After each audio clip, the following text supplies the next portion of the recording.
Bonjour, je suis Mister Emma et vous regardez Archi-Urbain, l'émission qui vous parle d'architecture et d'urbanisme. Dans cette émission, nous démarrons un nouveau long format en 4 épisodes sur les bonnes pratiques des concours d'architecture organisés par la cellule d'architecture de la Fédération Wallonie-Bruxelles. Tout de suite, nous partons à la découverte du réaménagement de l'espace public qui se trouve en face de la gare de la ville de Tournai en compagnie du bureau d'urbanisme Paola Vigano.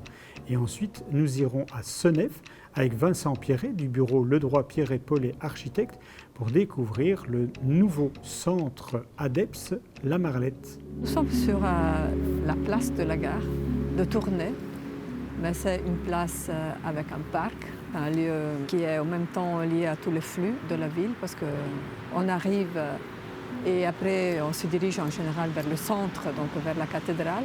Mais il y a ce parc qui était un parc du 19e siècle qu'on a restauré.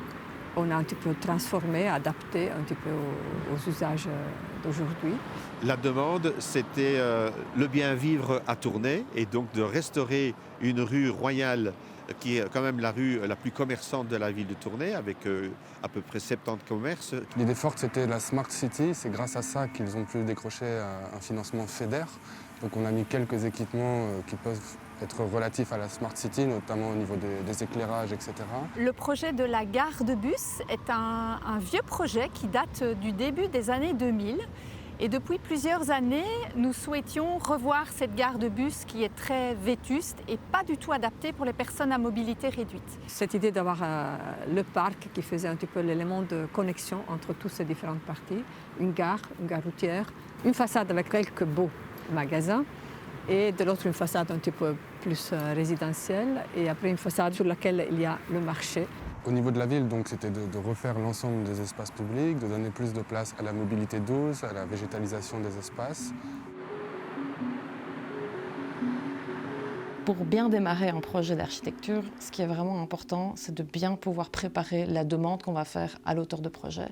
Et donc, du coup, de pouvoir bien s'insérer dans le contexte existant pour pouvoir identifier notamment le contexte physique, mais aussi le contexte humain. Le contexte physique, ça va être dans quel terrain, quel site je me situe, quels sont ses avantages, ses inconvénients, ses faiblesses. Si je pars sur un bâtiment que je dois réinvestir, est-ce qu'il a déjà une bonne enveloppe énergétique ou pas? Est-ce qu'il est en mauvais état ou pas? Ça va me permettre de définir mon budget convenablement. Identifier les acteurs, ça permet de vraiment identifier le bon programme, identifier les besoins de chacun pour tous les mettre ensemble dans un programme commun. Et quand on se met ensemble entre acteurs, on peut le faire de plusieurs manières. On peut s'associer avec certaines conventions et du coup, vraiment faire une première définition commune du projet qui va être donnée à l'auteur de projet. Il fallait rassembler un peu tous ces acteurs publics pour arriver à avoir un projet cohérent. Et la cellule d'architecture est intervenue dans ce cadre-là pour mettre ensemble les différentes entités qui étaient la ville de Tournai, la SNCB, nos collègues des routes, puisque le boulevard est un boulevard régional, et nous, le TEC, puisque nous avions notre gare de bus située juste à côté de la gare chemin de fer. J'ai réalisé une étude de définition et de programmation du projet des aménagements d'espaces publics des abords de la gare de Tournai. Grâce à ce master plan, on a vu un peu plus clair dans les besoins, dans les attentes donc, des différents acteurs. On les a vraiment aidés dans le démarrage de leur projet. Étant donné que nous avons le nez dans le guidon, il était important de pouvoir passer par la cellule d'architecture qui, elle, a une vue globale en termes d'aménagement du territoire sur la région wallonne, Bruxelles, et ici spécifiquement sur la ville de Tournai. Ils se sont mis ensemble pour d'abord faire un premier master plan commun avec des workshops, des diagnostics marchands qu'ils ont fait de façon concertée pour définir les besoins. Et donc on a en fait à travers le marché mis tout ce monde d'accord sur ce qu'il fallait faire devant la gare et dans la relation entre la gare et le centre de Tournai à travers l'aménagement de la rue Royale. Et ensuite ils ont aussi fait quelque chose de particulier, c'est qu'ils se sont mis en centrale de marché pour désigner un auteur de projet commun également, de façon à assurer la cohérence du projet. Notre travail était annexé au cahier des charges et donc faisait partie des éléments dont les concurrents devaient tenir compte pour faire leurs propositions plus concrètes d'aménagement.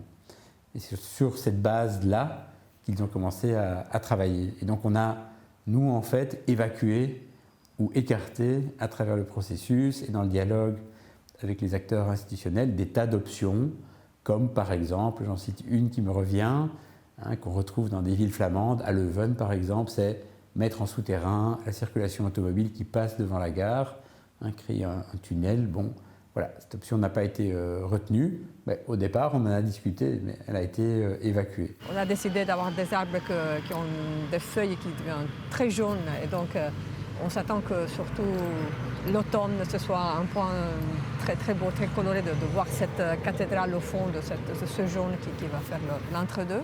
Dans cette idée d'étendre le parc et de le connecter aussi de la gare à la rue Royale, on a mis ce grand objet, ce nouveau matériau un peu plus contemporain en béton.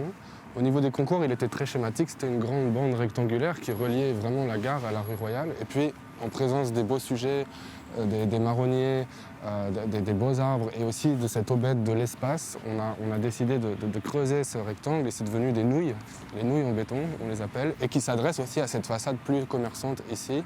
Et donc on imagine un espace où on déambule, mais aussi où on peut s'arrêter, les terrasses peuvent s'étendre, il y a des fontaines, il y a quelques assises, etc.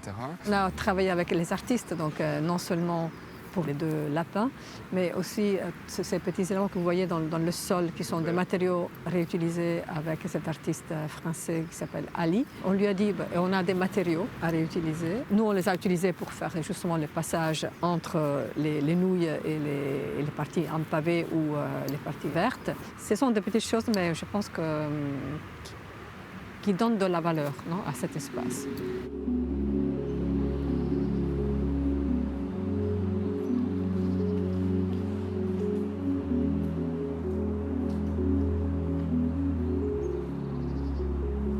L'idée au niveau des concours d'architecture, c'est vraiment de se dire on veut un processus qualité, donc on va évaluer les auteurs de projets vraiment sur la qualité de leur savoir-faire et aussi leur qualité d'écoute, donc de pouvoir en fait se mettre en pertinence et en écho par rapport au marché particulier dont il est question. On va proposer en fait une procédure en 2 temps qui va nous permettre d'évaluer de façon large beaucoup d'auteurs de projets sur base uniquement de références, qui ne va pas leur demander trop de travail, mais qui va nous permettre d'évaluer cette qualité de savoir-faire et la pertinence avec laquelle ils choisissent les références par rapport au marché.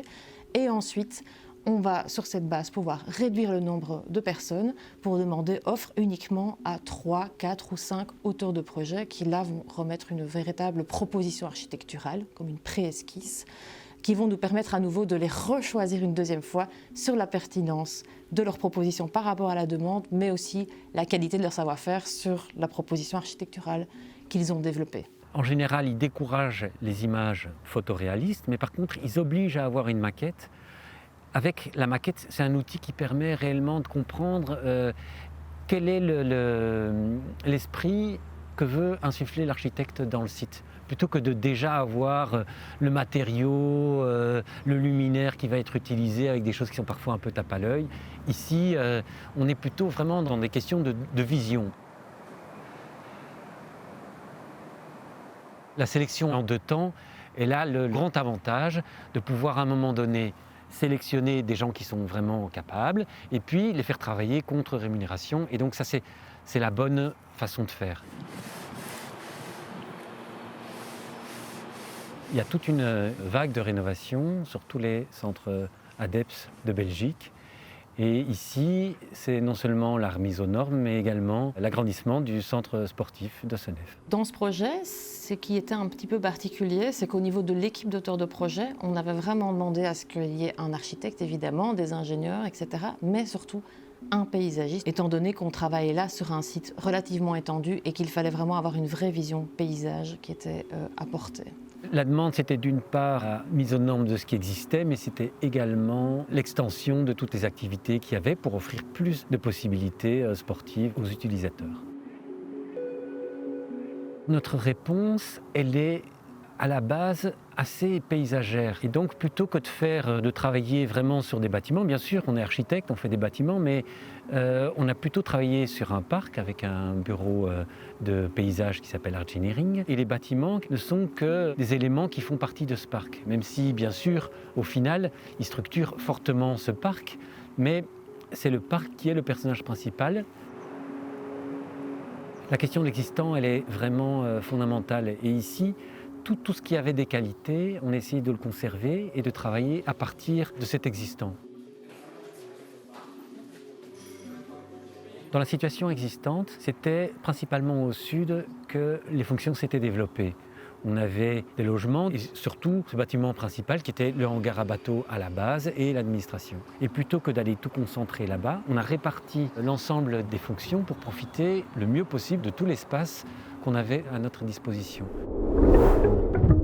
Ce sera tout pour cette émission, mais on se retrouve très rapidement dans un nouvel épisode d'Archi-Urbain pour 2 nouveaux projets. La semaine prochaine, nous parlerons de la rénovation de l'Athénée Rivabella en compagnie de l'architecte Alain Richard. On lui donnera rendez-vous à Braine-l'Alleud. Et ensuite, nous irons à Frépont pour découvrir le réaménagement de l'IPPJ, l'Institut de protection de la jeunesse, en compagnie de l'architecte Daniel Delgoff. C'est un site sur lequel on a construit par phases successives un certain nombre de pavillons pour répondre à des demandes factuelles, pavillons qui sont disposés d'une façon qu'on pourrait dire chaotique, même s'il y avait sans doute une sorte d'organisation, mais qui ne créent pas une qualité de vide. Anciennement, les pavillons d'hébergement étaient situés en contrebas du château, ce qui veut dire qu'il y a automatiquement une relation de l'autorité au jeune, le jeune qui a généralement une sorte de friction ou de difficulté avec l'autorité, il y a un rapport du haut vers le bas qui est par nature, disons, à contresens du projet éducatif. Je vous souhaite une très bonne semaine. Merci pour votre fidélité et à bientôt. Au revoir.